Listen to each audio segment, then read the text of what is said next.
देखिए, बालों को अच्छे बाल रखना सबको बहुत पसंद है। बहुत कम ऐसे लोग होंगे जो बोलते हैं कि हमें बाल नहीं चाहिए। जी। तो एक आपको एक नेचुरल हेयर लाइन मिलती है।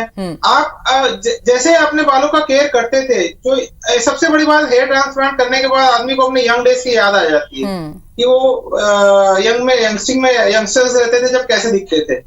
तो जनरली ये प्रोसीजर 30 इयर्स के बाद वाले ज्यादा कराते हैं, जब हार्मोन्स एक्टिव होते हैं और जो पैटर्न बार्डनेस का पैटर्न बढ़ता जाता है। तो आपको एक यूथफुल फीलिंग आती है। एक बोलते साइकोलॉजिकल बेनिफिट भी बहुत इसका अच्छा है कि बाल है, हमारे ही बाल है, नेचुरल बाल है। तो साइकोलॉजिकल बेनिफिट भी मिलता है, कॉस्मेटिकली भी आप अच्छे दिखने लग जाते हैं। तो इसके बेनिफिट्स ही बेनिफिट्स हैं।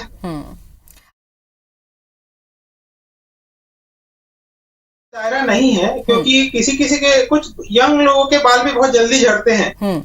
उसमें डिपेंड करता है बाल झड़ने के कारण, क्या स्ट्रेस लेना, ये कई चीजें, जो स्मोकिंग वगैरह से भी बाल बहुत झड़ते हैं। फूड हैबिट्स अच्छी नहीं हो, उससे भी बाल झड़ते हैं। कुछ मेडिकेशंस में रहते हैं, उससे भी बाल झड़ते हैं।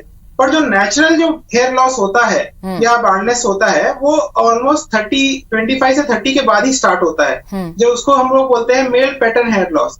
फीमेल्स में वही चीज होती है ज्यादा जर्नी 35 के बाद, जब हार्मोनल चेंजेस थोड़े बॉडी में ज्यादा होते हैं, या फीमेल्स स्ट्रेस अगर लेती है, तो फीमेल्स में स्ट्रेस से भी बाल बहुत ज्यादा झड़ते हैं। और ज्यादातर लोगों को स्ट्रेस, मुझे ऐसा लगता है कि 30 और 35 के बाद ही आता है। तो इसीलिए हमारे पास जो पॉपुलेशन आती है हेयर ट्रांसप्लांट कराने, वो मोस्टली 30 प्लस ही रहती है। ओके सर, और उसका कोई एंड लिमिट नहीं है। जी, जी, जी। 70 तक भी करते हैं, 75 वाले भी करा के गए हैं ट्रांसप्लांट।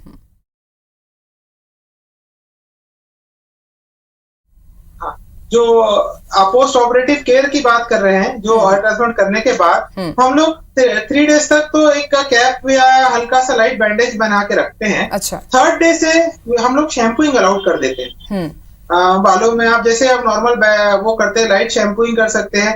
बस ये थोड़ा सा ध्यान रखना पड़ता है शुरू के 1-2 मंथ की, थोड़ा पसीना कम आए। स्वेट ग्लैंड्स भी रहते हैं, क्योंकि वो थोड़ा सा बालों को नुकसान पहुंचाते हैं।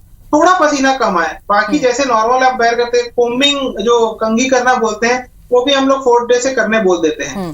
तो उसमें ज्यादा प्रिकॉशंस भी नहीं लेना पड़ता। बस थोड़े दिन तक, जब तक इम्प्लांटेड हेयर जो है वो ग्रो नहीं करते, तब तक पेशेंट को कैप पहनना रहता है, ताकि वो, क्योंकि वो अलग से दिखता है ना, वो दिखे नहीं करके कैप पहनना पड़ता है। वो भी 1 मंथ, उसके बाद हम लोग बिल्कुल मना कर देते हैं।